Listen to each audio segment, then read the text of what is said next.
माझे आहे सर्व सुख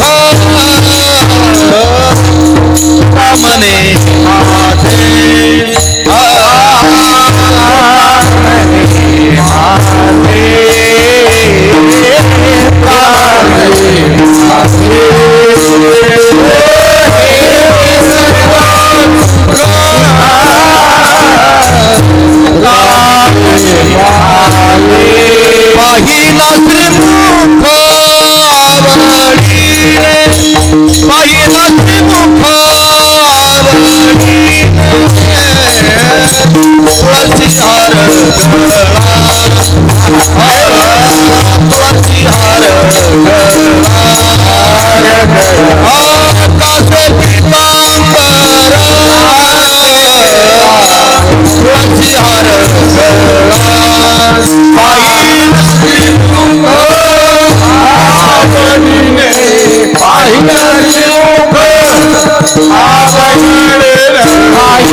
पहिला त्रिमुख आवडीने पहिला त्रिमुख आवडीने तुळसी हार तुळसी हार कासे पितांबर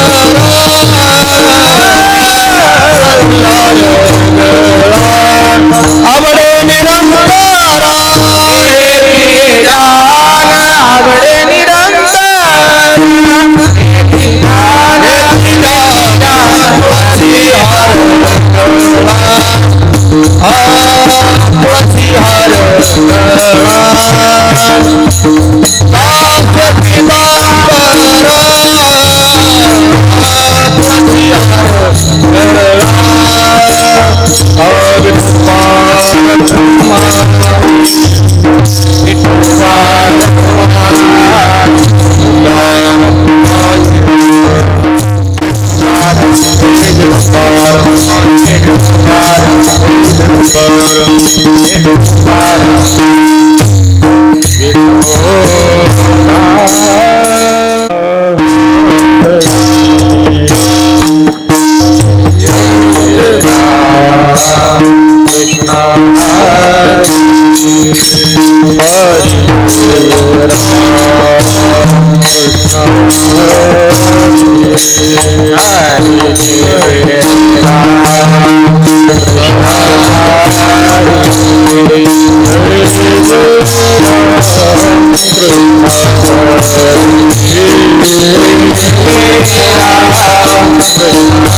स संतांची ये पायी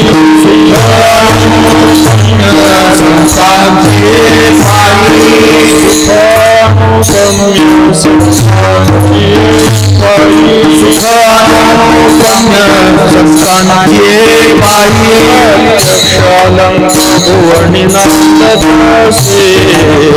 सुखानुगम्य संतांची पायी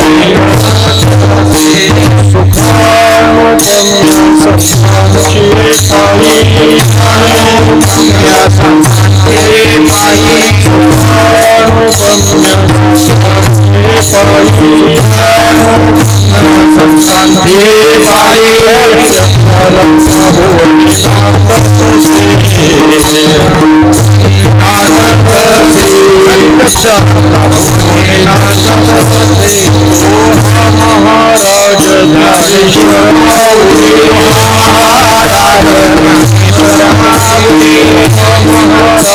ज्ञानेश्वर माऊली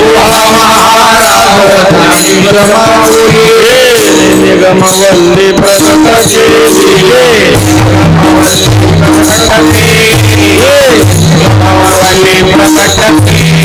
संसारिय सत्य माया मोहे संसारिय सत्य माया मोहे जे पतित तारा भया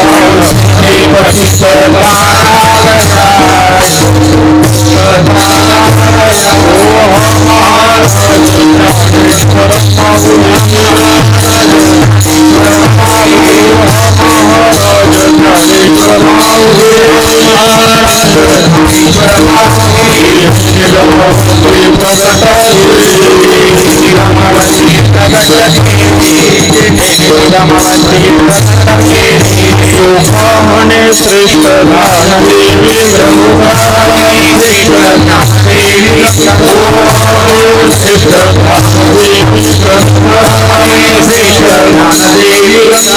वाचकासनाथ जीव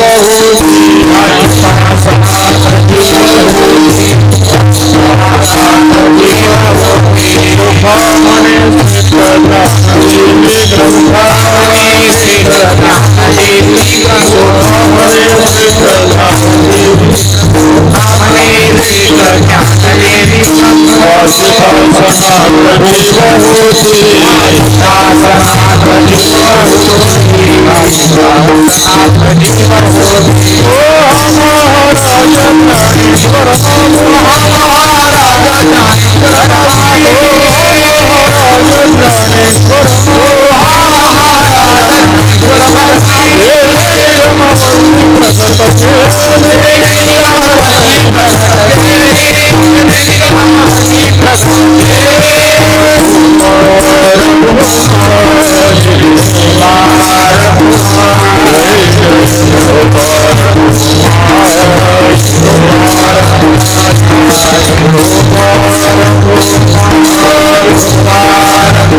कीर्तनातील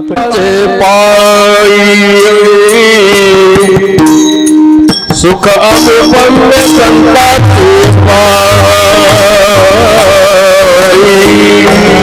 पम्य संताची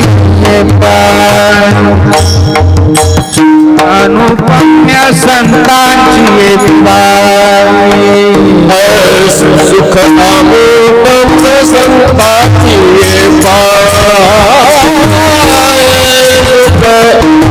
अनुपम संपत्ति पाई अनुपम्य संतान पाई अनुपम्य संतान पाई प्रत्यक्ष अलंकार भुवनी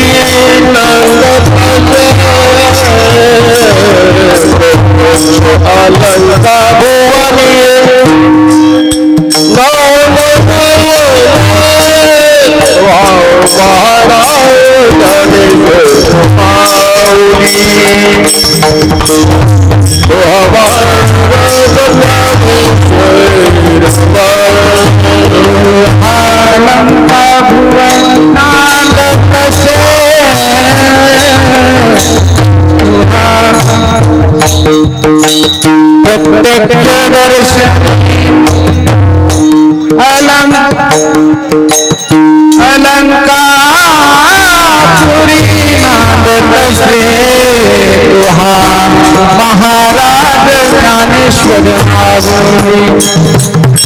वहाँ महाराज ज्ञानेश्वर मागुए सुख अनुपम संपत्ति पाई सुख अनुपम संपत्ति अनुपम्य संपत्ति पाई अनुपम्य संपत्ति पाई प्रत्यक्ष अलंकार भुवनी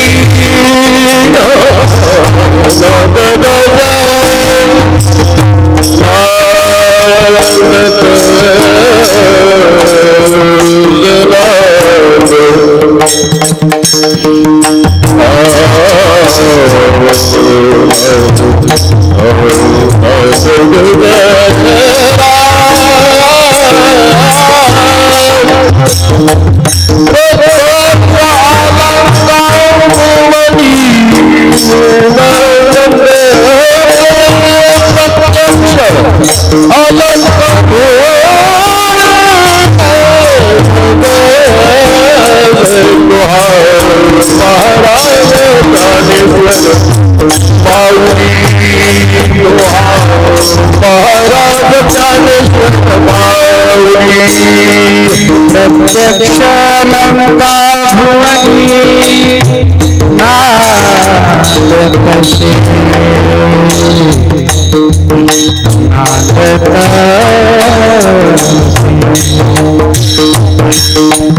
प्रत्यक्ष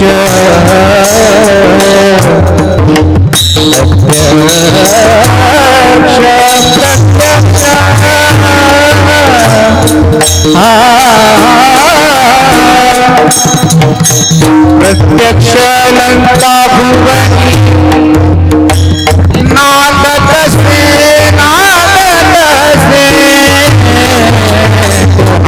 महाराज ज्ञानेश्वर मागुए महाराज ज्ञानेश्वर मागुए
सुख अनुपम्य संतांचे चरणी प्रत्यक्ष अलंका भुवनी नांदतसे तो हा महाराज ज्ञानेश्वर माऊली जेने निगमवल्ली प्रगट केली संसारी आसक्त माया मोहिरत संसारी आसक्त माया मोहिरत ऐसे जे पतित तारावया तो हा महाराज ज्ञानेश्वर माऊली तेने निगमवल्ली प्रगट केली चोखा म्हणे श्रेष्ठ ज्ञानदेवी ग्रंथ चोखा म्हणे श्रेष्ठ ज्ञानदेवी ग्रंथ वाचिता सनाथ जीव होती तो हा महाराज ज्ञानेश्वर माऊली जेने निगमवल्ली प्रगट केली पांडुरंगा करू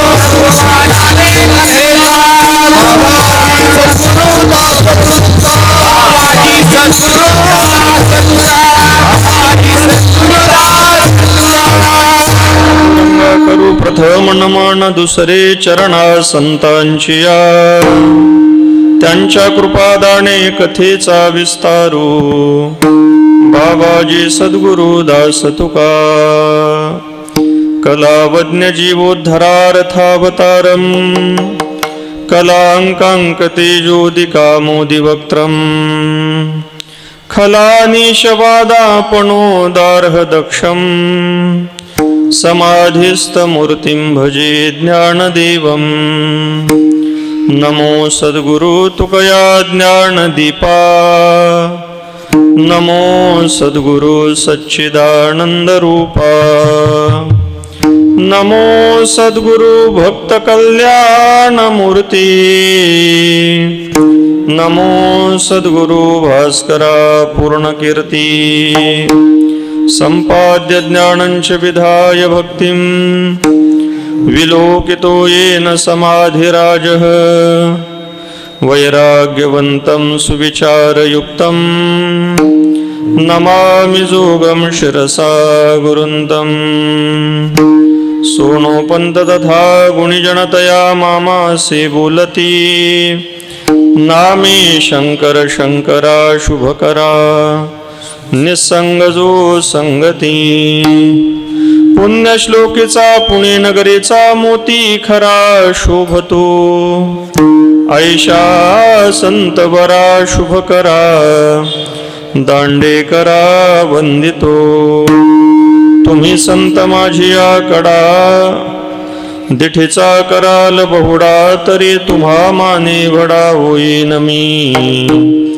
हे सारस्वताचे गोड तुम्हीच लाविले जी झाड तरी अवधानी अमृते वाड शिंपोणी की जे विठ्ठला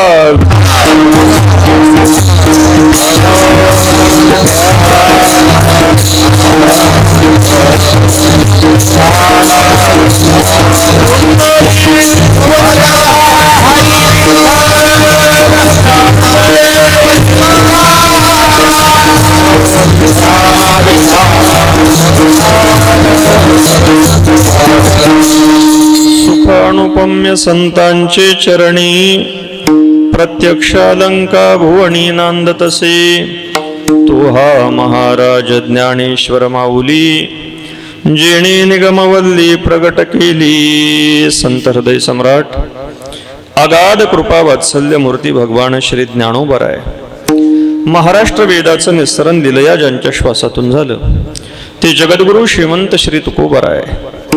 ज्या परंपरेने वारकरी संतांचे विचार तुमच्या आमच्यापर्यंत पोहोचवले त्या परंपरेचे मुख्य प्रवाहक प्रातस्मरणीय स्वानंद सुखनिवासी सद्गुरु श्री जोग महाराज आदी करून सर्व संतांच्या कृपा आशीर्वादाने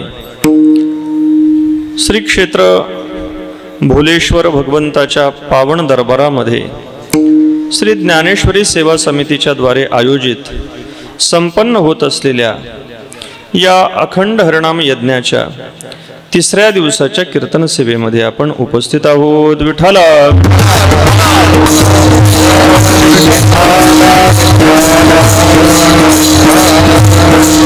विश्वमाऊली ज्ञानोबरायांचा सप्तशतकोत्तर सुवर्ण महोत्सवी जयंती उत्सव आणि भगवती ज्ञानेश्वरीचा सुद्धा जयंती उत्सव या दोन्ही जयंती उत्सवाचा औचित्य साधून घडणारी ही संकीर्तन सेवा आहेत. त्या अनुषंगाने काहीसं चिंतन घडावं म्हणून संत श्रेष्ठ चोखोबरायांचा विश्वमाऊली ज्ञानोबरायांचं महात्म्य प्रतिपादन करणारा अभंग सेवेकरता निवडलेला आहे. आपल्या मर्यादित वेळेमध्ये आपल्याला अभंगाचं चिंतन पूर्ण करण्याचा प्रयत्न करायचा आहे. या अभंगातून सद्गुरु श्रेष्ठ श्री चोखोबराय महाराज विश्वमाऊली ज्ञानोबरायांचं महिमा गातायत. पण हे महात्म्य गात असताना काही वेगळ्या अंगाने गातायत. संतांचं महात्म्य गाणारे अभंग जर आपण पाहिले तर काही काही अभंगांमधून संतांचं नामसंमित महात्म्य गायलं जातं म्हणजे संतांच्या नामाचा महिमा गायला जातो. ज्ञानोबरायांच्या नामाचा महिमा गाणारे अनेक अभंग आपल्याला पाहायला मिळतील. ज्ञानदेव चतुराक्षरी जपहा करीतो सर्वज्ञा त्याला नामसंमित महात्म्य म्हटलं जातं. काही काही अभंगांमधून संतांचं स्वरूप संमित महात्म्य गायलं जातं. ज्ञानोबरायांचं स्वरूप कसं आहे? कैवल्याचा पुतळा प्रगटला भूतळा चैतन्याचा जिव्हाळा ज्ञानोबा माझा किंवा ओम नमो ज्ञानेश्वरा महिमा गायलाय पण गात असताना स्वरूपाला धरून गायलेला आहे. कधी कधी संतांचं महात्म्य गात असताना स्वभाव संमित महात्म्य गायलं जातं. संतांचा स्वभाव सांगितला जातो. कृपाळू उदार माझा ज्ञानेश्वर. ज्ञानोबरायांच्या कृपेला डोळ्यासमोर ठेवून स्वभाव डोळ्यासमोर ठेवून महात्म्य गायलेला आहे. कधी कधी संतांचं महात्म्य गात असताना लीला संमित महात्म्य गायलं जातं. संतांनी केलेल्या अद्भुत लीला आहेत त्या लीला डोळ्यासमोर ठेवून महिमा गायला जातो. चालविले जड भिंती हरली चांगयाची भ्रांती मोक्षमार्गीचा सांगाती ज्ञानोबा माझा. संतांचं लीला संमित महात्म्य आहे.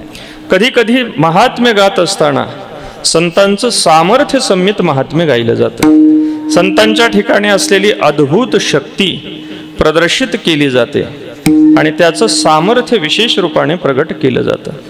अनेक पद्धतीने आपल्याला पाहायला मिळतं. ज्ञानोबरायांचं सामर्थ्य सांगायचं जर झालं तर स्त्रीचा तो केला पुरुष उभा सामर्थ्य सांगितलेलं आहे. वेगळ्या वेगळ्या अंगांनी संतांचा महिमा गायला जातो. या अभंगातून सुद्धा संत श्रेष्ठ चोखोबराय ज्ञानोबरायांचं महात्म्य गातायत पण एका वेगळ्या अंगाने गातायत. एक अशा पद्धतीने ज्ञानोबरायांचा परिचय चोखोबराय करून देत आहेत की ज्याची मानव मात्राला नितांत गरज आहे. संपूर्ण मानव जीवनाचा विचार आपण जर केला तर आपल्याला माहिती आहे आपल्या जीवनामध्ये आपल्याला एक गोष्ट हवी आहे आणि दुसरी गोष्ट नको आहे. आपल्याला सुख हवं आहे आणि दुःख नको आहे. पण गंमत अशी आहे की या संसारामध्ये समान अधिकरण्यामध्ये एकाच अधिकरणामध्ये सुख आणि दुःख राहत असल्यामुळे केवळ सुख आपल्याला गोळा करता येत नाही. एकाच अधिकरणात दोन गोष्टी राहत आहेत त्यावेळेला आपल्याला फक्त एक गोष्ट बाजूला काढता येत नाही. रस्त्याने जाता जाताना आपल्याला जर गुलाबाचं फूल उमललेलं दिसलं ते तोडण्यासाठी आपण जर गेलो तर ते फूल तोडत असताना त्या फुलाच्या खाली असलेले काटे त्याच्याबरोबर येणार आहेत कारण फूल आणि त्याच्या खाली असलेले काटे यांचं अधिकरण एकच आहे. संसारामध्ये कोणतंही सुख आपण विचारामध्ये जर घेतलं तर त्याच्या बरोबर दुःख हे अनायासे येणारच आहे. विठ्ठला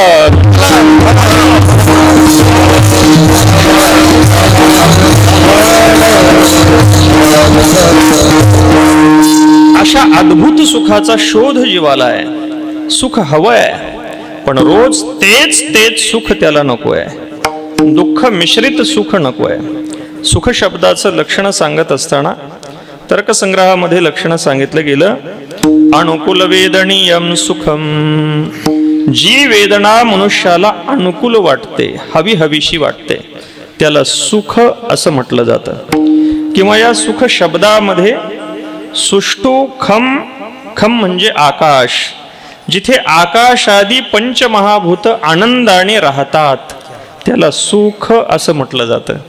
किंवा ख शब्दाचा अर्थ केला जातो खाणी नाम इंद्रियाणी. सुष्टू खाणी यत्र, जिथे सगळी इंद्रिय आनंदाने राहतात त्याला सुख असं म्हटलं जातं. सुखाचा पुष्कळ विचार शास्त्रामध्ये आलेला आहे. पंचदशीकारांनी त्याच्यासाठी 5 प्रकरणं स्वतंत्र खर्च केलेली आहेत. त्याला आनंद पंचक असं म्हटलं जातं. या सगळ्या सुखांमध्ये आपल्याला ज्ञानोबरांच्या चरणाजवळ असलेलं सुख शोधायचं आहे. कारण प्राप्त होणारं सुख सुख आहे का सुखाचा आभास आहे, याची चिकित्सा जोपर्यंत आपण करत नाही तोपर्यंत आपण खऱ्या सुखाचा शोध घेऊ शकत नाही. प्राप्त होणारी प्रत्येक गोष्ट जर आपण स्वीकारू लागलो तर आरंभाला सुखरूप असलेल्या गोष्टी पुढे भविष्यामध्ये दुःख द्यायला सुरुवात करतात. यत्तदग्रे अमृतमिव परिणामे विषोपमम. ज्यांचा शेवट विषासारखा मारक आहे त्याला सुख कसं म्हणता येईल? त्याला सुख म्हणता येणार नाही. न्यायशास्त्रकारांनी जीवाला प्राप्त होणाऱ्या सुखाचे 4 प्रकाराने विभाग केले. आपल्याला सुख जर प्राप्त होत असेल तर ते सुख एकतर मनोरथाचं सुख आहे, किंवा अभ्यासाचं सुख आहे, किंवा अध्यासाचं सुख आहे, किंवा विषय इंद्रिय संयोगाने प्राप्त होणार वैषयिक सुख आहे. विठ्ठला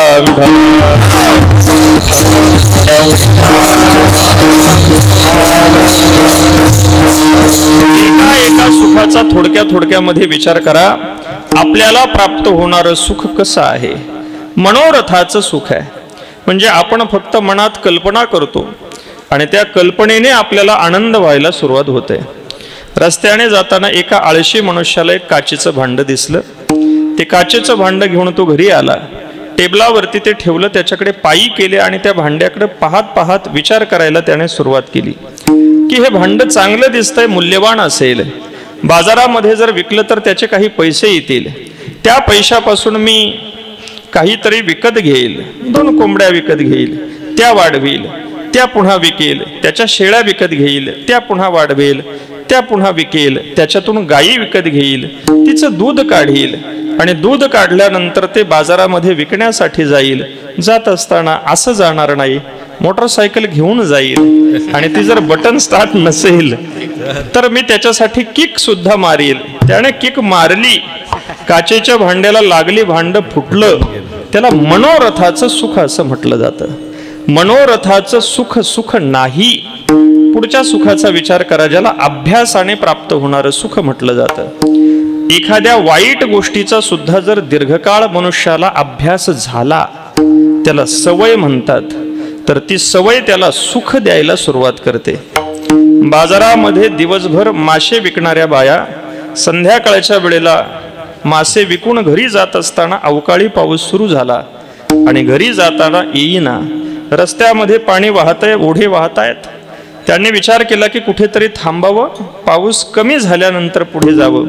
शेजारी पाहिलं एक माळ्याचं घर होतं. त्याला विचारलं, आजची रात्र आम्हाला इथं राहू द्या. माळ्याने सांगितलं, काही हरकत नाही, पडवीमध्ये तुम्ही थांबा. दोन्ही महिला दिवसभर मासे विकून दमलेल्या आहेत. पडवीमध्ये गेल्या झोपण्याचा प्रयत्न करतायत पण त्यांना झोप येईना. एकीने विचारलं, काय येत नाही? दुसऱ्याने सांगितलं, इथे फार उग्र वास येतो आहे. कशाचा वास येतोय? माळ्याने दुसऱ्या दिवशी बाजारात विकण्यासाठी मोगऱ्याची फुलं तोडून गोळा करून करंड्यामध्ये भरून त्याच्यावरती ओलं पोतं ठेवलं होतं. यांनी ते काढलं आणि पाहिलं, याचा फार दुर्गंध सुटलाय. त्याच्यामुळे आपल्याला झोप येत नाही. मग आता करायचं काय? झोप येण्यासाठी दिवसभर ज्या मासे विकून टोपल्या रिकाम्या झालेल्या आहेत त्या टोपल्या तोंडावरती पांघरून म्हणून घेतल्या आणि त्यांच्या त्या सुगंधामध्ये त्या झोपी गेल्या. मोगऱ्याचा सुगंध जो सगळ्यांसाठी सुगंध आहे तो यांच्यासाठी दुर्गंध आहे. कारण झाल्या जन्मापासून माशांचाच वास नाकामध्ये बसलेला आहे. त्यामुळे अभ्यासाने प्राप्त होणारं सुख आहे. महिलांचं सोडून द्या, मासे विकणाऱ्या आपले खिशे तपासले तर त्याच्यातही फार दुर्गंधी वस्तू सापडतील की जी सर्वसामान्य माणसाने त्याचा वास घेतला तर त्याला चक्कर येईल. पण त्याही गोष्टी आपल्याला आनंददायी वाटतात. याला अभ्यासाने प्राप्त होणारं सुख म्हटलं जातं. पौनःपुन्येनं एखादी गोष्ट केली की ती सुखावह वाटू लागते, पण ते खरं सुख नाही, सुखाचा आभास आहे. त्याच्या पुढचा सुखाचा विचार सांगितला जातो की ज्याला अध्यासाने प्राप्त होणारं सुख म्हटलं जातं. चैतन्य स्वरूपाच्या ठिकाणी देहाचा कोणताही संबंध नाही, पण तरीही या देहाला जीव आपलं स्वरूप मानतो. हा देह माझा आहे असं तो म्हणतो. तुकोबराय बोलतात, तुका म्हणे हा तो स्वये परब्रह्म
तो स्वये परब्रह्म.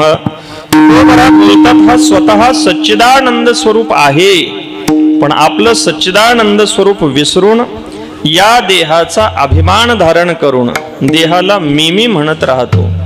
याला अध्यास असं म्हटलं जातं. अतस्मिन तद्बुद्धी इति ओचामह. जे जिथं नाही ते तिथं आहे असं वाटणे याला अध्यास म्हणतात. मग आपल्या आत्मस्वरूपाच्या ठिकाणी देहाचा संबंध नाही, पण तरीही देह आपला आहे वाटणे हा अध्यास आहे. आणि एकदा का अध्यास झाला की तो अध्यास माणसाला आनंददायी वाटू लागतो. माणसं आपल्या आत्मस्वरूपाचं जितकं चिंतन करत नाहीत तेवढं आपल्या चेहऱ्याचं चिंतन करतात. कितीतरी वेळ ते आरशासमोर उभं राहून चेहरा पाहत राहतात. वस्तुतः चेहरा हे त्याचं स्वरूप नाहीच आहे, पण ज्याचा अध्यास झालेला आहे ती अध्यासाने प्राप्त होणारी गोष्ट सुख द्यायला सुरुवात करते. चौथ्या सुखाचा विचार सांगितला जातो, ज्याला वैषयिक सुख असं म्हटलं जातं. इंद्रियांचा विषयाशी संबंध आला की तिथे जीवाला सुख होतं. मात्रा स्पर्शास तू कौंतेय. जेव्हा मात्राचा स्पर्श घडतोय, विषयाशी संयोग घडतोय, तेव्हा सुख होतंय. पण भगवंताने त्या सुखामध्ये दोष सांगितले. हे सुख आगमापायी आहे, अनित्य आहे, याच्यामध्ये खरी सुखरूपता नाही. त्याच्यामुळे विषय इंद्रिय संयोगालाही खरं सुख मानलं जात नाही. मग आता आपल्या सुखाचा जर विचार केला तर या 4 पद्धतीमध्ये आपलं सुख विभागलेलं आहे. म्हणजे खऱ्या सुखाची आणि आपली आतापर्यंत भेट झालेली नाही. तुकोबराय सांगतात, तुम्हाला जर थोडं सुख अनुभवायचं असेल, सुख कशाला म्हणतात ते समजून घ्यायचं असेल, तर तुम्हाला प्रत्यक्ष अलंकापूर क्षेत्रामध्ये जायला पाहिजे. तुम्ही जर विश्वमाऊली ज्ञानोबरायांच्या जवळ जर जाल तर तिथे तुम्हाला सुखाची प्राप्ती होण्याची संभावना आहे.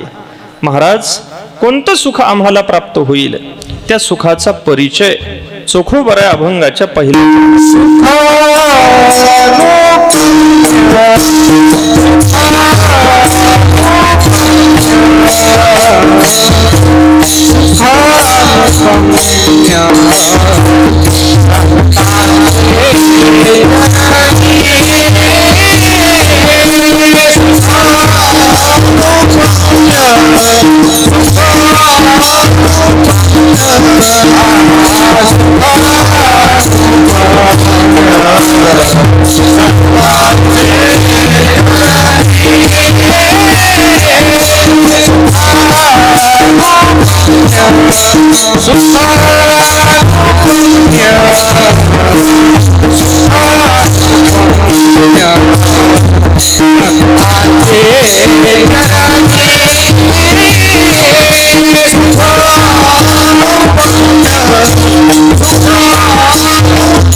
सुखानुपम्य संतांची चरणी.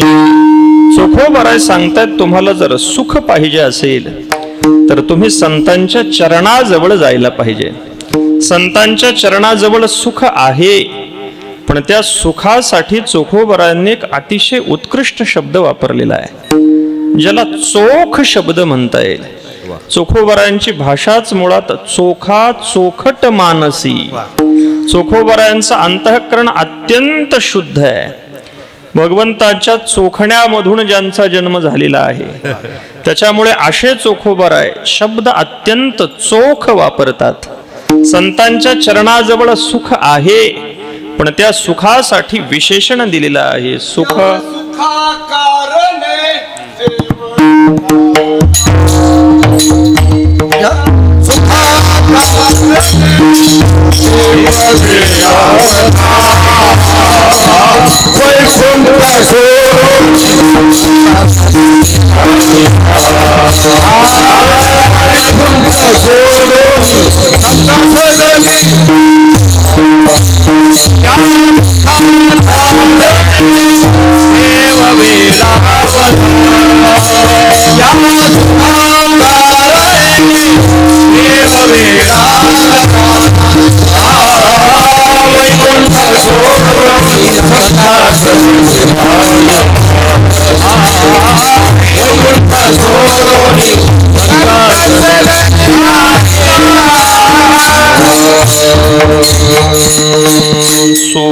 अनुपम्य. चोखोबारांनी शब्द वापरला. संतांच्या चरणाजवळ सुख आहे, पण ते सुख अनुपम्य सुख आहे. अनुपम्य सुख कशाला म्हणायचं? हा जो अनुपम्य शब्द आहे याच्यामध्ये उपम्य शब्द आहे आणि त्याला अणु उपसर्ग लागलेला आहे.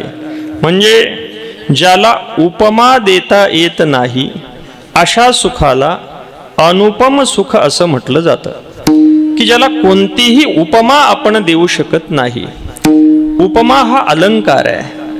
उपमा कधी देता येते? जेव्हा त्याच्यासारखा सादृश्य पदार्थ उपलब्ध असला की आपल्याला उपमा देता येणं शक्य होतं. उपमेय आणि उपमान यांच्यामध्ये एक रूपता दाखवली जाते. माणसं सहज उपमा देत असतात. सहज एखादा जर फार उंच वाढलेला असेल, उंची फारच असेल, तर त्याला सहज म्हणतात की ती हा ताडासारखा वाढलेला आहे. म्हणजे ताडाचं झाड जसं उंच आहे तसाच हा सुद्धा उंच आहे. दोघांमध्ये उंचीची सादृश्यता आहे. उपमा देऊन टाकतात. एखाद्याशी बोलत असताना समजा आपण एखादा विषय समजून सांगतोय, पण तो जर त्याच्या बुद्धीमध्ये शिरतच नसेल तर तुकोबाराय स्वतः बोलतात, तुका म्हणे ऐसी बुद्धी ज्याची जड त्याहुनी दगड बरी देवा. याची बुद्धी कशी आहे? दगडासारखी आहे. जसं दगडामध्ये काही शिरू शकत नाही तसं याच्या बुद्धीमध्ये काही शिरू शकत नाही. उपमा आहे.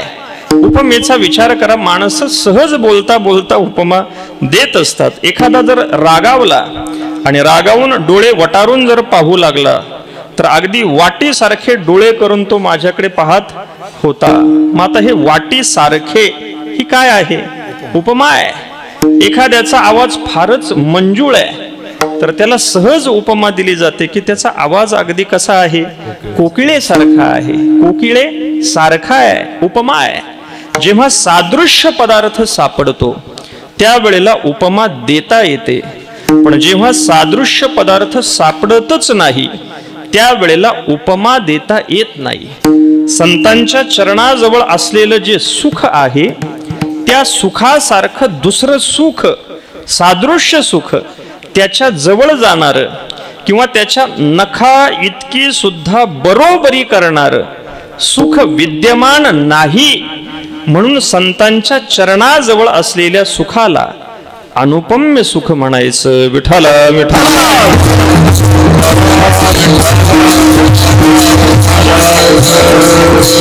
प्रत्येक सुखाचा जर आपण विचार केला तर प्रत्येक सुखाला कोणती ना कोणती उपमा सापडते. भगवंताने गीतेमध्ये सात्विक राजस तामस सुखाचा विचार सांगितलेला आहे. आणि हा सात्विक राजस तामस सुखाचा विचार सांगत असताना मुळामध्ये हे सात्विक राजस तामस सुख अनुपम्य आहे का?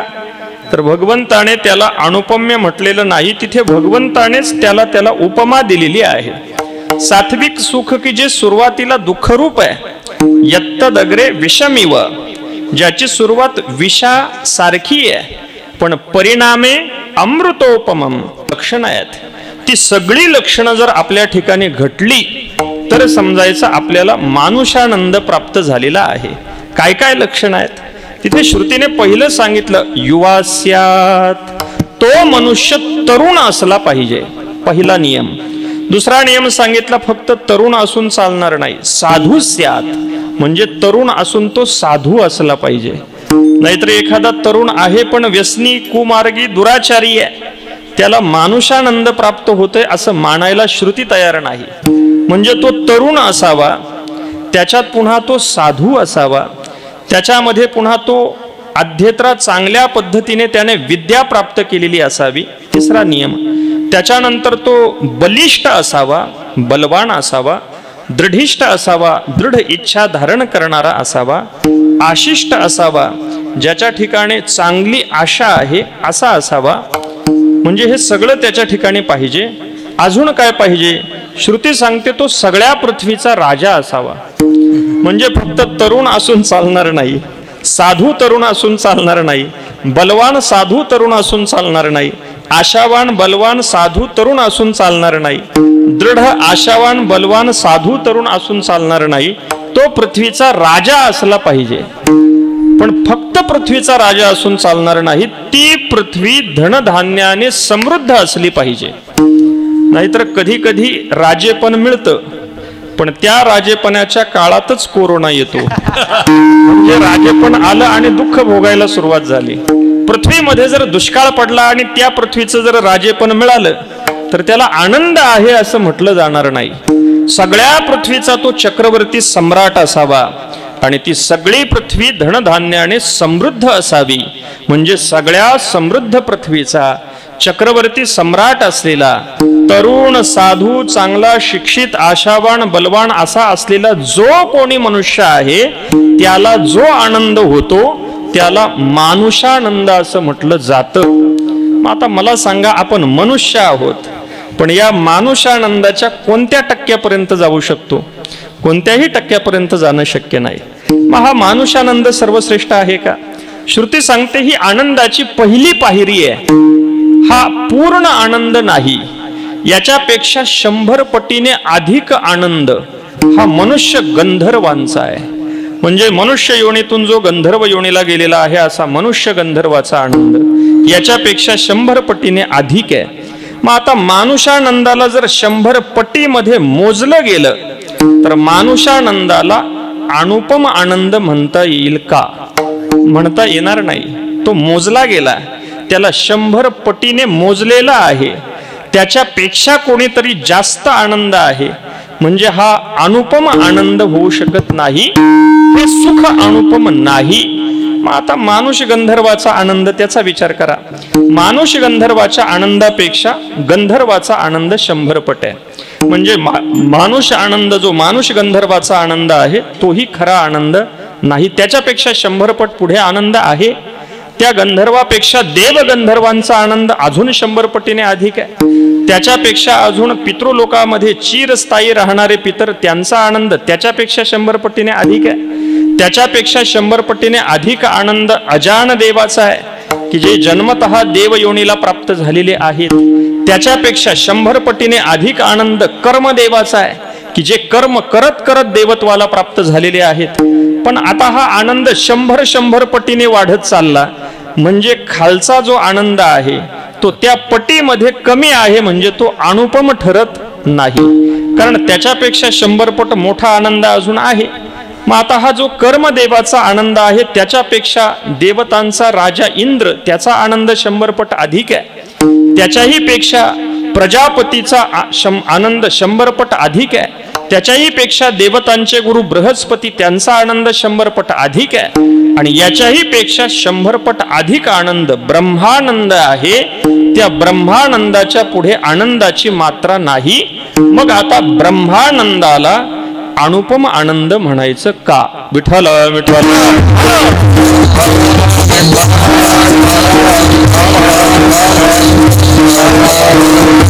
आपल्याकडे मोक्ष सुख म्हटलं जातं, ब्रह्म सुख म्हटलं जातं.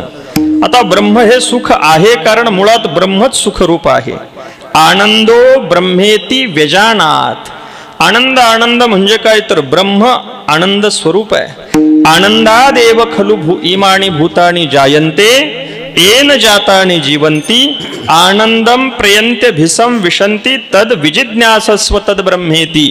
ते ब्रह्म आनंद स्वरूप आहे. मग ब्रह्मानंदाला अनुपम आनंद म्हणायचं का हा प्रश्न आहे. तर संतांनी ब्रह्मानंदाला सुद्धा मोक्षाच्या आनंदाला सुद्धा अनुपम म्हटलेलं नाही. या ब्रह्मानंदाचा म्हणजे मोक्ष सुखाचा सुद्धा संतांनी आपल्याला तिरस्कार केलेला पाहायला मिळतो. थोडस उपमानाचं उपमेयाचं थोडस चिंतन करा. उपमा देत असताना कधी कधी पूर्ण उपमा सापडत नाही, त्यावेळेला अर्धी उपमा दिली जाते. अर्ध उपमेची उदाहरणं आपल्याला पाहायची झाली तर ज्ञानोबा 9व्या अध्यायामध्ये साधू महापुरुषांच्या ठिकाणी असलेल्या ज्ञानाचं त्यांच्या सामर्थ्याचं वर्णन करताना बोलतात की त्यांच्याजवळ किती ज्ञान आहे. तेजे सूर्य तैसे स्वज्वळ. सूर्याची उपमा द्यायची का संतांना? ज्ञानोबा बोलतात द्यायला आपण जर गेलो तर ती पूर्ण उपमा बसत नाही. का तर सूर्य हा तेजाच्या बाबतीमध्ये स्वज्वळ आहे. पण त्याच्यात न्यूनता काय आहे? परी आस्तवे हे किडाळ.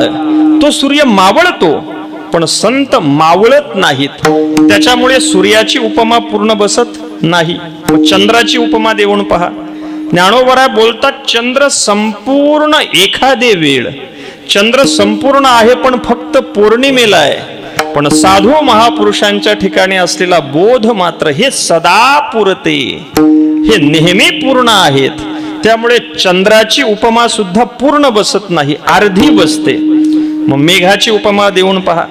जशी संतांच्या ठिकाणी करुणाशक्ती आहे, ज्ञानोबा बोलतात करुणेच्या बाबतीमध्ये मेघाचं उदाहरण घ्यायचं झालं तर तीही उपमा पूर्ण बसत नाही. मेघ उदार परी ओसरे.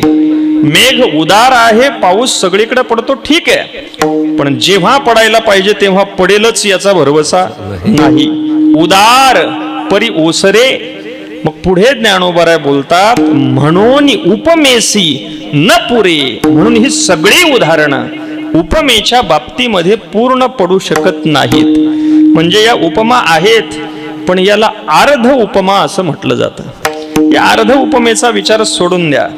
कधी कधी उपमा द्यायला जर सापडली नाही तर त्याचीच त्याला उपमा दिली जाते.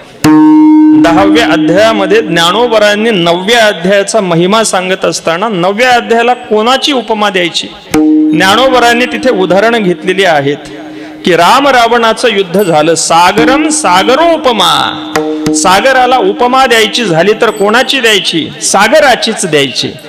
राम रावणाचं युद्ध कसं झालं म्हणून उपमा द्यायची झाली तर कोणाची द्यायची? राम रावणाच्या युद्धाचीच द्यायची. तशी 9व्या अध्यायाला उपमा द्यायची झाली तर कशाची द्यायची? 9व्या अध्यायाचीच द्यायची, म्हणजे त्याचीच त्याला उपमा दिली जाते. हे जे ब्रह्मसुख आहे त्या ब्रह्मसुखाला त्याचीच त्याला उपमा देता येते. ज्ञानोबा बोलतात, ज्ञान हे उपमिजे ज्ञानेसीची. ज्ञानाला उपमा द्यायची असेल तर ज्ञानाचीच द्या. मग आता जर ब्रह्मज्ञानाला ब्रह्मज्ञानाचीच उपमा प्राप्त होत असेल, ब्रह्मसुखाला ब्रह्मसुखाचीच उपमा मिळत असेल, तर ब्रह्मसुखाला अनुपम सुख कसं म्हणता येईल? कारण त्याला त्याची उपमा प्राप्त झालेली आहे. मग त्याची त्याला जर उपमा प्राप्त होत असेल तर त्याला अनुपम म्हणता येणार नाही. लोक म्हणू लागली, महाराज मग कोणत्याही पदार्थाची त्याचीच त्याला जर उपमा देता येत असेल तर ज्ञानोबरांच्या चरणाजवळ जे सुख आहे त्या सुखाचीच त्याचीच त्याला उपमा द्या. जशी ब्रह्मसुखाची उपमा ब्रह्मसुखाला देता येते, राम रावणाच्या युद्धाची उपमा राम रावणाच्या युद्धालाच देता येते, तशी या ज्ञानोबरांच्या चरणाजवळ असलेल्या सुखाची उपमा त्याच सुखाची त्याला उपमा दिली तर अडचण काय आहे? आणि जर त्याचीच त्याला उपमा मिळाली तर त्याला अनुपम सुख कसं म्हणायचं? विठ्ठला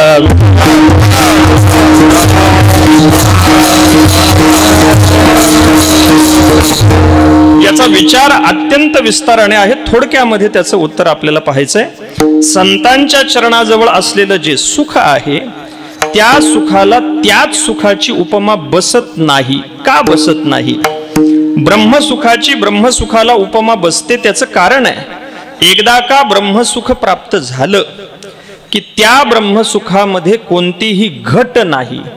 जशी घट नाही तशी वाढ सुद्धा नाही.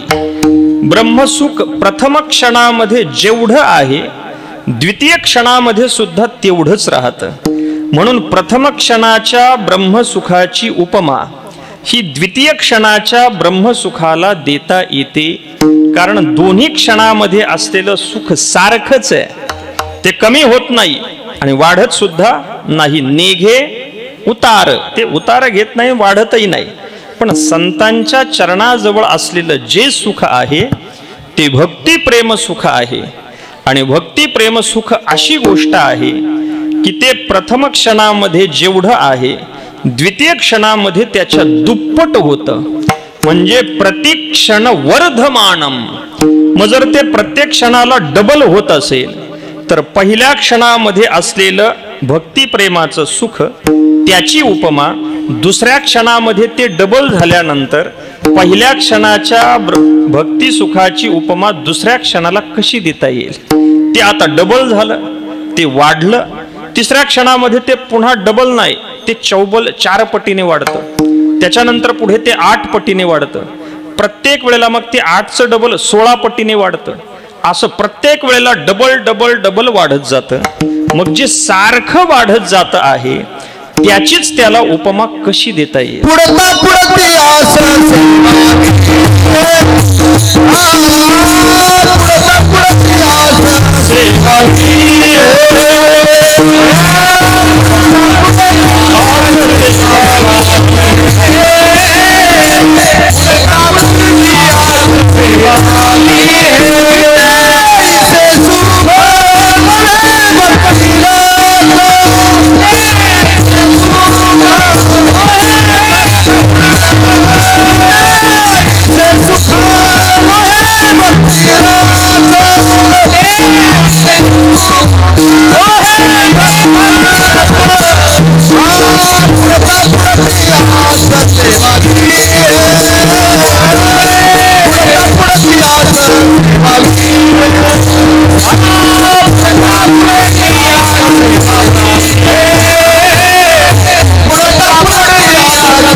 ऐसे सुख नवी भक्ती रस पुढता पुढती आस सेवा विहे.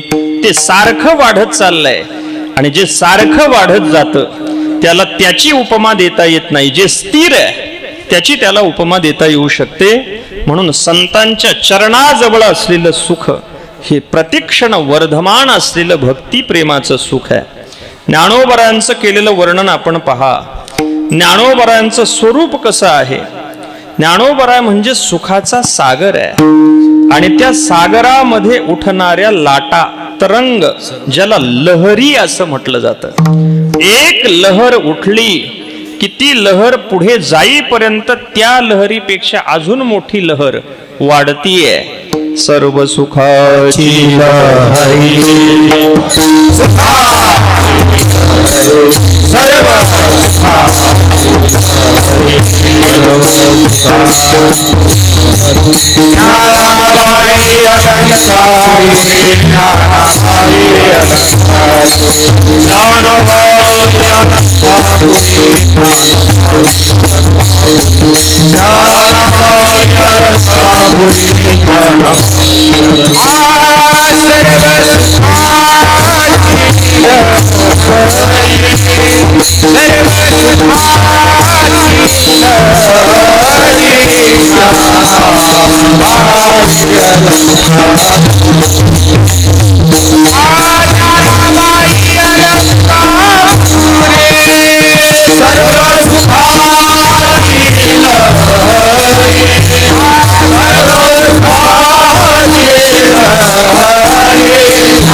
लहरी ज्ञानाबाई अलंकापुरी. सर्व सुखाची ज्ञानोबरांच्या ठिकाणी सुख एक नाही, सर्व आहेत आणि त्या लहरी वाढत वाढत वाढत जाणाऱ्या आहेत.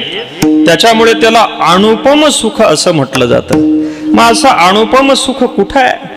चोखोबराय सांगतात संतांच्या चरणाजवळ आहे. अनुपम सुख संतांचे चरणी. मग अनुपम सुख शब्दाचा अर्थ झाला भक्ती प्रेमाचं सुख संतांच्या चरणाजवळ आहे.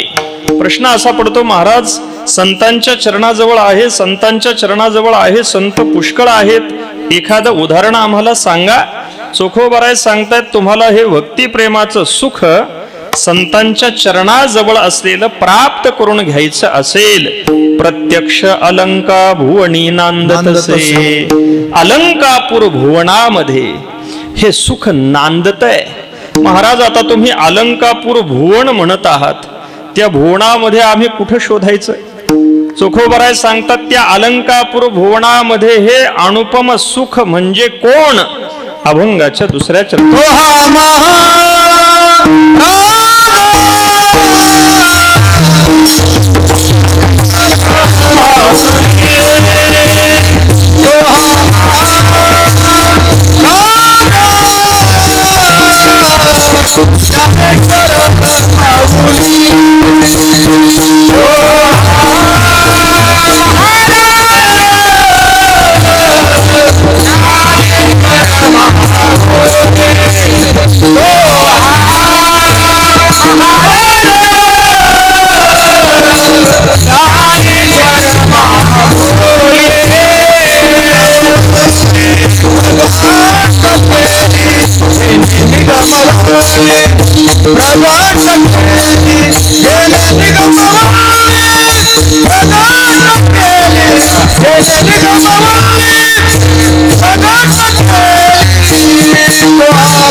महाराज ज्ञानेश्वर माऊली संपूर्ण अलंकापूर भुवनामध्ये जे तिथले राजे आहेत की ज्यांच्या चरणाजवळ हे अनुपम सुख नांदतय, त्यांचा नावानिशी चोखोबराय परिचय करून देतात. तो हा महाराज ज्ञानेश्वर माऊली. तो हा याला प्रत्यभिज्ञा असं म्हटलं जातं.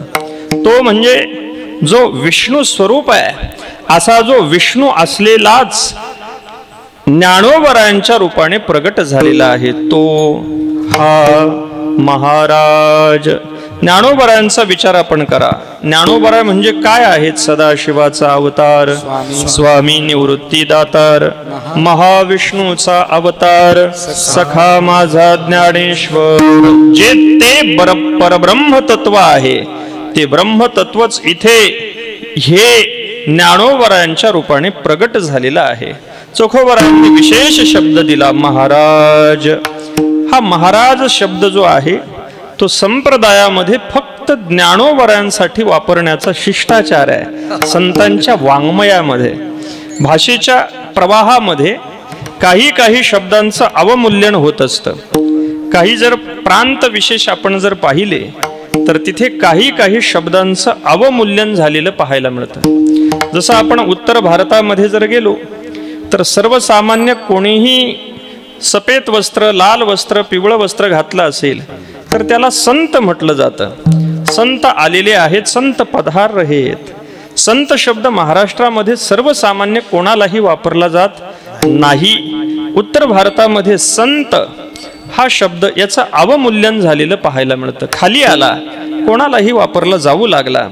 थोडं दक्षिण भारतामध्ये जर आपण गेलो, शंकराचार्य हे जे पद आहे त्या पदाला सोडून म्हणजे आद्य भगवत पूज्यपाद श्रीमद शंकराचार्य, हे भगवत पूज्यपाद श्रीमद शंकराचार्य हे शंकराचार्यांचं नाव आहे.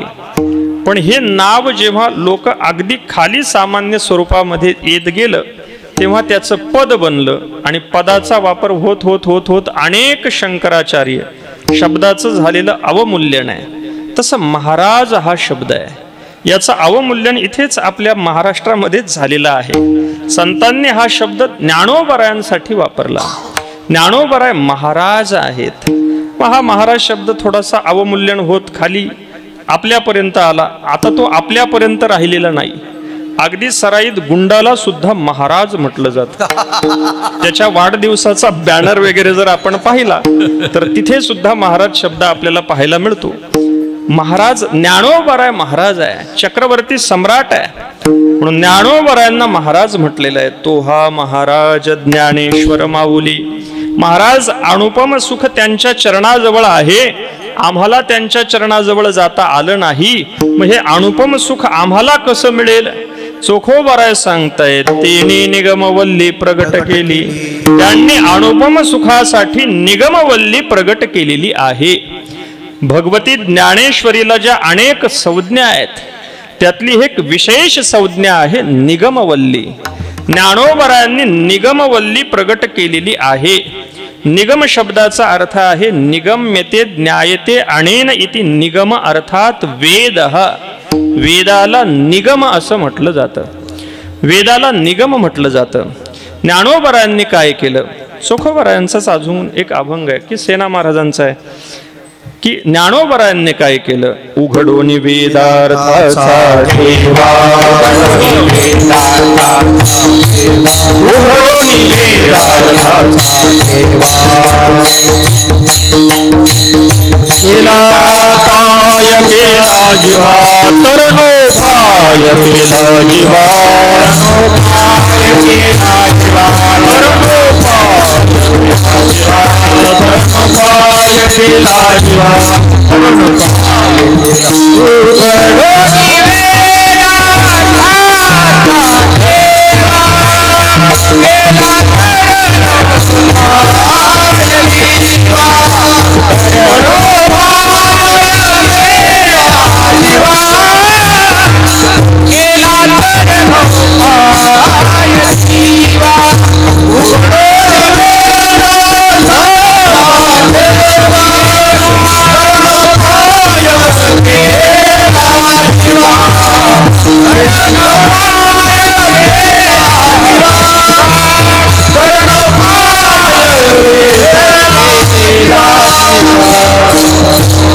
घडोनी वेदार्थाचा ठेवा, तरुणोपाय केला जीवा.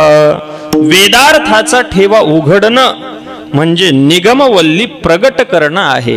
ज्ञानोबरायांनी वेदार्थाचा ठेवा म्हणजे निगमवल्ली प्रगट केली. आता वेद काय, वेदाचा अर्थ काय, त्या अर्थाचा ठेवा कोणता आणि तो ज्ञानोबरायांनी कसा प्रगट केला? थोडक्यामध्ये पहा. जेव्हा भगवान परमात्मा ब्रह्मदेवाला सृष्टी उत्पत्तीची जबाबदारी देतात तेव्हा ब्रह्मदेवाला सृष्टीची रचना करता येत नाही. ज्ञानोबराय बोलतात, पै सृष्टीची या उपक्रमा, पूर्गिवेगा विरोत्तमा, वेडायसा ब्रह्मा एकला होता. वेड्यासारखे ब्रह्मदेव कमळामध्ये बसलेले आहेत, सृष्टी उत्पन्न करता येईना. मज ईश्वरा ते नोळखे, सृष्टी हे करू न शके, तो थोरू केला एके नामे जेने. ज्ञानोबराय बोलतात, ब्रह्मदेवाला भगवंताला ओळखता येईना, सृष्टीची रचना करता येईना. शेवटी भगवंताने आपल्या नामाचा प्रवेश ब्रह्मदेवाच्या कंठामध्ये केला. ओंकाराथ शब्दश्च द्वावेतौ ब्रह्मण पुरा कंठम भित्वा विनिर्यातौ तस्मान मांगलिका उभौ. भगवंताच्या नामाचा जप ब्रह्मदेवांनी केला आणि मग जप केल्यानंतर सृष्टीची रचना करण्यासाठी भगवंताने ब्रह्मदेवाच्या हातामध्ये जे दिलं त्याला वेद असं म्हटलं जातं. यो ब्रह्मांडं विदधाति पूर्वम, यो वै वेदांश प्रहिणोति तस्मै, तमह देवात्मबुद्धी प्रकाशम मुमुक्षुर्वै शरणमहं प्रपद्ये. यो ब्रह्मांडं विदधाति पूर्वम, ज्याने ब्रह्मदेवाला वेद दिले, वेदाच्या पठनाने ब्रह्मदेवाने सृष्टीची रचना केली. म्हणजे या सृष्टीच्या सगळ्या रचनेची सूत्र वेदामध्ये आहेत. एखादा इमारत बांधायची झाली तर त्या इमारतीचा फॉर्म्युला, नकाशा जसं सगळं अगोदर रचनेमध्ये आहे, मग त्याच्याकडे पाहून ते बांधलं जातं. तशी सगळी सृष्टीची रचना ही वेदाच्या सूत्रांमधून घडलेली आहे. मग या सगळ्या सृष्टीची निर्मिती जर वेदामधून घडते तर या सृष्टीला स्थिर ठेवण्याचं सामर्थ्य सुद्धा वेदामध्येच आहे. वेदो नारायण स्वयं, वेद म्हणजे भगवान नारायणाचं स्वरूप आहे. म्हणून असं भगवान वेद नारायणाचं स्वरूप सगळ्या सृष्टीला ज्ञान प्राप्त करून देण्यासाठी प्राप्त झालेला हा वेद.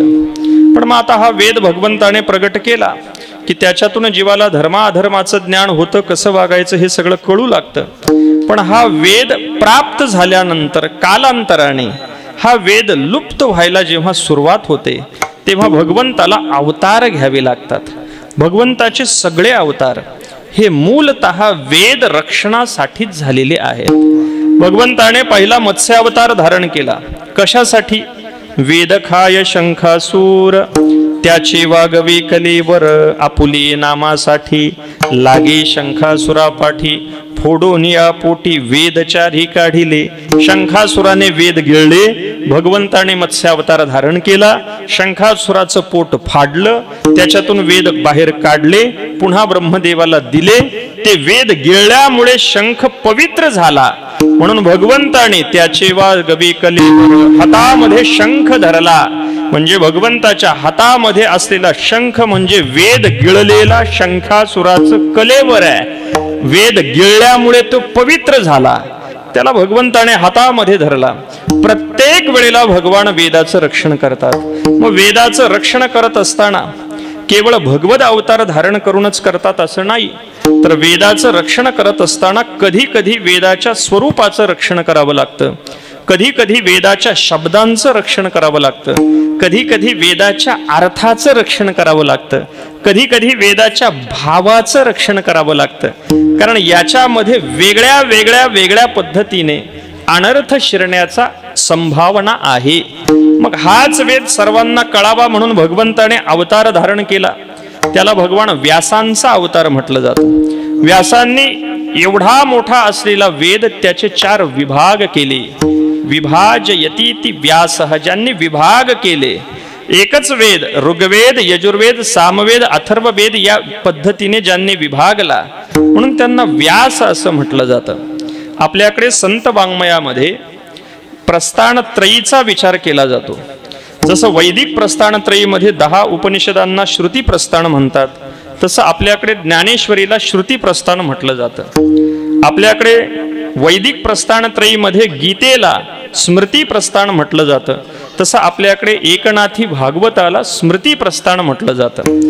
वैदिक प्रस्थानत्रयीमध्ये ब्रह्मसूत्राला दर्शन प्रस्थान म्हटलं जातं, आपल्याकडे गाथेला दर्शन प्रस्थान असं म्हटलं जातं. व्यासांनी वेदाची रचना केली, विभागणी केली आणि कळण्यासाठी ब्रह्मसूत्राची रचना केली. जसं व्यासांनी कार्य केलं तसंच आपल्या परंपरेमध्ये स्वानंद सुखनिवासी सद्गुरू श्री जोग महाराजांनी कार्य केलं. तुकोबारायांची गाथा म्हणजे वेद आहे. चहू वेदाचे केलेसे विवरण.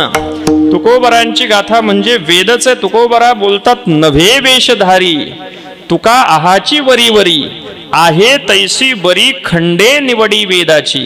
तुकोबारांनी वेदाचा अनुवाद केला. वेद तुकोबारांच्या वाणीत प्रगट झाला म्हणूनच ब्रह्म मार्तंडांनी त्याला बुडवण्याची आज्ञा दिली. जर तो वेद नसता, वेदाचा अर्थ नसता, तर त्याला रामेश्वर भट्टांनी बुडवण्याची आज्ञा दिली नसती. तुकोबारांच्या वाणीमध्ये वेद आहे. मग आता हा वेद सगळ्यांना कळावा म्हणून त्याचे विभाग. पुढे भगवंताने जसा व्यासांचा अवतार धारण केला तसं भगवंताने त्याच ब्रह्मसूत्रावरती भाष्य करण्यासाठी भगवान शंकराचार्यांच्या रूपाने भगवान अवतीर्ण झाले, त्याच्यावरती भाष्य केलं. तसं सद्गुरू श्री जोग महाराजांनी फक्त गाथेच्या अभंगांचे विभाग केले नाहीत, तर त्याच्यावरती पहिलं भाष्य केलं म्हणजे ते अभंग सार्थ केले. वैकुंठवासी प्रातस्मरणीय मामासाहेब दांडेकर असं म्हणतात की ज्ञानेश्वरीच्या ओव्यांचा अर्थ करणं कदाचित सोपं आहे, कारण त्याच्यामध्ये श्लोकांचा केलेला अनुवाद आहे. पण तुकोबारायांचे अभंग मात्र मिटलेल्या मुठीप्रमाणे आहेत. एक एक अभंग स्वतंत्र प्रकरण आहे. एका प्रकरणात अनेक अभंग आहेत आणि एक एक अभंग हेही स्वतंत्र प्रकरण आहे. त्यामध्ये असलेला आशय कळणं अत्यंत कठीण आहे. त्याला परकाया प्रवेश नावाची शक्ती असावी लागते की जी सद्गुरू श्री जोग महाराजांच्या जवळ होती. परकाया प्रवेश शक्ती म्हणजे काय? ज्याने रचना केलेली आहे त्याच्या कायेमध्ये प्रवेश करायचा आणि त्याच्या कायेत जाऊन प्रवेश करून एकरूप होऊन त्यांना अभिप्रेत असलेला अर्थ व्यक्त करायचा. त्याला परकाया प्रवेश शक्ती असं म्हटलं जातं. त्यामुळे सद्गुरू श्री जोग महाराजांनी केलेला अर्थ म्हणजे कोणी अर्थ करतं तसा अर्थ नाही, तो तुकोबारायांच्या स्वरूपामध्ये प्रवेश करून तुकोबारायांना अभिप्रेत असलेला अर्थ त्यांनी व्यक्त केलेला आहे. संतांच्या रूपाने भगवान अवताराला येतात. ज्या ज्या वेळेला वेदाचं रक्षण करण्याचा विचार येतो, वेद लुप्त होण्याची ज्यावेळेस संभावना निर्माण होते, त्या वेळेला भगवान अवतीर्ण होतात.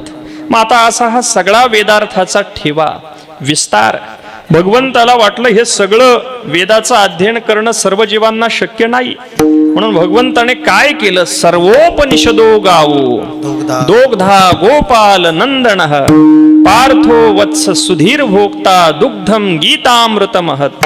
ही सगळी उपनिषद म्हणजे गायी आहे, आणि त्या गायीचं वास्त्रू म्हणजे अर्जुन आहे, आणि त्या उपनिषद रूपी गायीचं दोहन करणारा गोपाल भगवान श्रीकृष्ण परमात्मा आहे. आणि दुग्धम गीतामृतम महत, त्याचं दूध म्हणजे भगवती गीता आहे. म्हणजे गीता म्हणजे सगळ्या वेदाचं सार आहे. म्हणून भगवत पूज्यपाद श्रीमद शंकराचार्यांनी गीतेचं वर्णन करताना एकच शब्द वापरला, समस्त वेदार्थ सार संग्रह भूतम तद्विदम गीताशास्त्रम. हे गीताशास्त्र काय आहे, तर समग्र वेदाच्या अर्थाच्या साराचा संग्रह आहे. म्हणजे संपूर्ण वेदाचं सार, त्या वेदाच्या साराचा संग्रह गीता आहे. मग आता ह्या गीतेच्या बाबतीमध्ये सुद्धा, गीता संस्कृत मध्ये आहे, लोकांना तोही अर्थ समजेना, मग मोठी अडचण निर्माण होऊ लागली. त्याच्यामध्ये काहींनी चुकीच्या पद्धतीने अर्थ करायला सुरुवात केली. मग करायचं काय, भगवंताला पुन्हा अवतार घ्यावा लागला. तोची अवतार धरी अलंकापुरासी ज्ञानाबाई सुंदरी तारावया गीता जेणे उपदेशिली ते हे विटेवरी माऊली. ज्याने गीता उपदेश केला तो गीतेचा उपदेश करणारा भगवान श्रीकृष्ण परमात्मा म्हणजे परमात्मा पंढरीनाथ आहे. आणि त्या गीतेचा पुन्हा अर्थ बोध सर्वांना व्हावा याच्यासाठी तोची अवतार धरी अलंकापुरासी. त्यांनीच ज्ञानोबरांच्या रूपाने भगवंताने अवतार घेतला. कशासाठी, जेने निगमवल्ली प्रगट केली, म्हणून गीतेचा अर्थ व्यक्त करण्यासाठी, गीतेचा अर्थ प्रगट करण्यासाठी. ज्ञानोबरांनी केलेला गीतेचा अर्थ फार मोठा आणि विचार आणि विस्ताराचा विषय आहे. गीतेचा अर्थ अनेकांनी केला, पण जेवढं यश ज्ञानोबरायांच्या वाट्याला आलं तेवढं यश इतर कोणाच्या वाट्याला आलं नाही. म्हणून कारण बाकीच्यांनी अर्थ केले नाहीत असं नाही, पण ज्ञानोबरायांनी फक्त शब्दार्थ करतात, काही त्या अर्थाचा अनुवाद करतात. ज्ञानोबरायांनी शब्दाचा अर्थही सांगितला, त्या अर्थाचा विचारही मांडला, आणि त्याच्या पाठीमागे असलेला भावही व्यक्त केला. म्हणून त्याला भाव अक्षराची गाठी, त्याला भावाक्षराची गाठी असं म्हटलं जातं. अक्षरामध्ये भाव असेलच असं नाही, पण ज्ञानोबरायांच्या अक्षरामध्ये भाव आणि अक्षर यांची गाठ मारलेली आहे. म्हणून ज्ञानेश्वरीचा अर्थ कळल्यानंतर आपल्याला आनंद होईल यात नवल नाही, पण न कळता जरी शब्द कानावरती पडले तरी सुद्धा केवळ श्रवण मात्राने मोक्ष करून देण्याचं सामर्थ्य ज्ञानोबरायांच्या शब्दामध्ये आहे.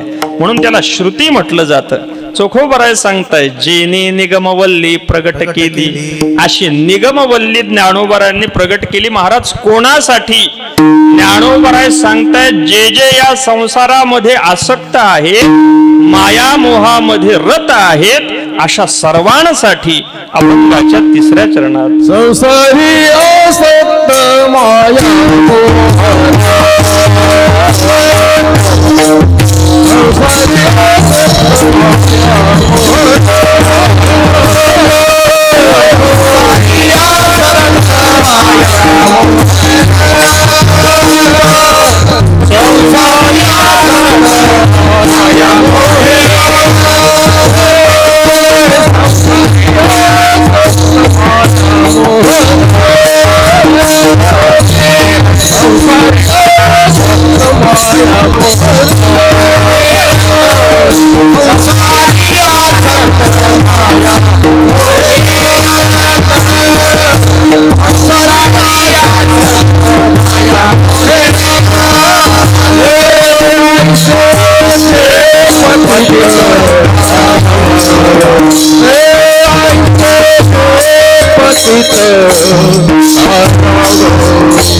संसारी असक्त माया मोहिरत ऐसे जे पतित तारावया. संसारी कोण आहे, आसक्त संसारी कोण आहे, माया मोहरत संसारी कोण आहे, याचा थोडक्यात विचार करून आपल्याला वेळेत थांबण्याचा प्रयत्न करायचा आहे. पण तत्पूर्वी एकदा भगवंताचं भजन करा.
संसारी असक्त माया मोहिरत ऐसे जे पतित तारावया.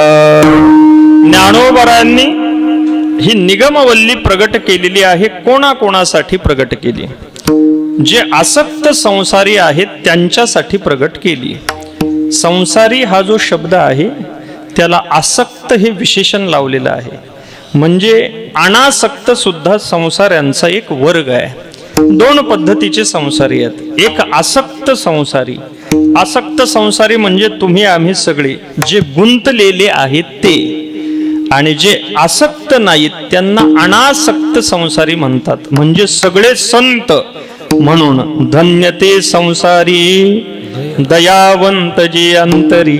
ते संसारी धन्य आहेत, पण आसक्त संसारी नाहीत. अनासक्त संसारी धन्य आहेत. म्हणून संसारी हा जो शब्द आहे तो ज्याला ज्याला देह प्राप्त झाला त्याला संसारी म्हटलं जातं. पण मग देह प्राप्त झाला म्हणून सगळे आसक्तच असतात असं नाही. ज्ञानोबराय तुकोबरायांसारखे संत अनासक्त आहेत. ज्ञानोबरायांची ज्ञानेश्वरी फक्त तुमच्या आमच्यासाठीच आहे असं नाही, तर ही ज्ञानेश्वरी सनकादिकांसाठी सुद्धा आहे. म्हणजे अनासक्त संसाऱ्यांसाठीही आहे. आपल्यासाठी आसक्त संसारी यांच्यासाठी तर आहेच आहे. पुढे माया मोहे रत. काही मायेमध्ये गुंतलेले आहेत, काही मोहामध्ये गुंतलेले आहेत.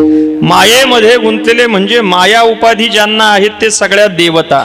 मायोपाधी शिव बोली जेती. ज्याला माया उपाधी लागते त्याला शिव म्हटलं जातं, म्हणजे सगळ्या देवता. ज्ञानोबरायांची ज्ञानेश्वरी सगळ्या देवतांसाठी आहे. त्याच्यानंतर मोहामध्ये जे गुंतलेले आहेत, मोहाचं उदाहरण म्हणजे प्रसिद्ध उदाहरण अर्जुनाचं आहे.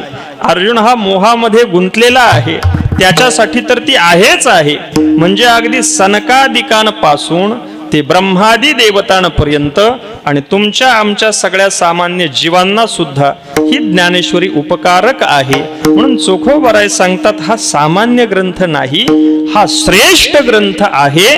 अभंगाच्या शेवटच्या चरणात श्रेष्ठ ज्ञानदेवी ग्रंथ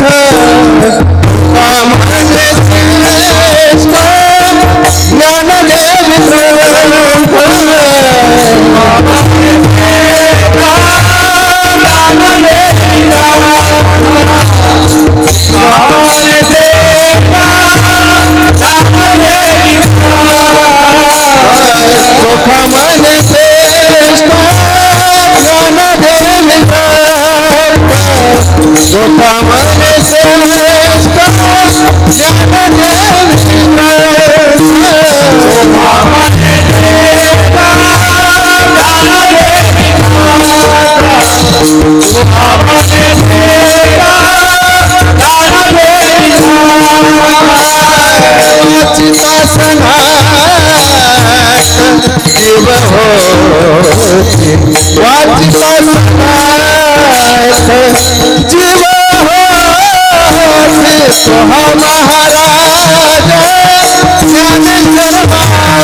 श्रेष्ठ ज्ञानदेवी ग्रंथ वाचिता सनाथ जीव होती. सुखोबराय सांगतात की विश्वमाऊली ज्ञानोबरायांनी निर्माण केलेला ज्ञानदेवी ग्रंथ अर्थात ज्ञानेश्वरी. ज्ञानोबराय आपली आई आहे आणि आई आपल्या मुलाला कधीच अनाथ होऊ देत नाही. व्यवहारामध्ये असलेली आई एक दिवस आपल्याला सोडून जाईल, आपल्याला अनाथ करेल, पण ज्ञानोबराय रूपी असलेली जी आई आहे ती आपल्याला कधीच अनाथ होऊ देत नाही. सगळ्या जीवांना अनाथ होऊ द्यायचं नाही, सनाथ करायचंय. मग सनाथ करण्यासाठी काय करायचं? ज्ञानोबरायांनी आपली ज्ञानेश्वरी सगळ्या विश्वासाठी ठेवलेली आहे. म्हणून जोपर्यंत ज्ञानेश्वरी आहे तोपर्यंत कोणी अनाथ आहे असं म्हणण्याचं कारण नाही. कोणी अनाथ नाही, सगळे सनाथ आहेत. बाप बाप ग्रंथ गीता, जो वेदे प्रतिपाद्य देवता, ज्याने वेदाचं प्रतिपादन केलं तोच ज्ञानोबरायांच्या रूपाने आपल्याला सनाथ करणारा हा ग्रंथ आहे. म्हणून याने आपण सनाथ होणारे आहोत. आपल्याला आपल्या आयुष्यामधलं आपलं अनाथपण, आपलं दुबळपण, आपलं लाचारपण संपून जावं असं जर वाटत असेल तर आपण ज्ञानेश्वरीचा आधार घेतला पाहिजे. एकतरी ओवी अनुभवावी. ज्ञानोबरायांची ओवी, ज्ञानोबरायांचे शब्द आपल्याला सनाथ करणारे आहेत. म्हणून इथे ज्ञानेश्वरी सेवा प्रतिष्ठान आहे की जी सगळ्यांना सनाथ ज्ञानोबरांनी करून देणारी जी अमृतधारा आम्हाला दिलेली आहे ती सर्वांपर्यंत पोहोचवण्याचं काम करतात. मग जर वाचता सनाथ होती तर मग लिहिताना सनाथ का होणार नाही? मग लिहिताना तर वाचनही होत आहे, लिखाणही होत आहे. म्हणजे एकदा वाचणं आणि त्याच्यामध्ये पुन्हा लिहिणं आलं तर ते दोनदा होत आहे. वाचिता सनाथ जीव होती. आपला सगळा संप्रदाय हा वाङ्मयीन संप्रदाय आहे आणि याची खरी सेवा म्हणजे अक्षरांची सेवा आहे. जसं ब्राह्मणाचं कर्तव्य आहे की त्याने निष्काम वेदाचं अध्ययन केलं पाहिजे, हेच त्याचं फक्त कर्म आहे. त्याने वेदाचं अध्ययन केलं पाहिजे, तेही कोणतीही कामना न ठेवता. तसं वारकऱ्याचं हे कर्तव्य आहे की त्याने सगळ्या संतांच्या वाङ्मयाचं नित्य अध्ययन केलं पाहिजे, निष्कामतेने, कोणतीही कामना न ठेवता. म्हणून नित्य त्याचं अनुष्ठान आपण केलं पाहिजे, म्हणजे आपल्याला सनाथत्व प्राप्त होईल. मोठी आनंदाची गोष्ट आहे की ज्ञानोबरायांच्या या ज्ञानेश्वरीच्या जयंतीचा उत्सव आपण संपन्न करत आहोत. ज्याने वाङ्मयाला जन्म देणारा हा संप्रदाय, त्या ग्रंथांचा उत्सव होणं संतांना अधिक आवडणार आहे. ज्ञानोबरायांचं मूर्त रूप म्हणजे ज्ञानोबरायांची ज्ञानेश्वरी आहे, तिचं अध्ययन आपल्याकडून घडत राहावं अशी ज्ञानोबरायांच्या चरणी भगवान भोलेश्वराच्या चरणी प्रार्थना करून वाणीला पूर्णविराम देऊ. किंबहुना तुमचे केले धर्मकीर्तन हे सिद्धी गेले, इथ माझे जीवरले पायी कपण. ज्ञानेश्वर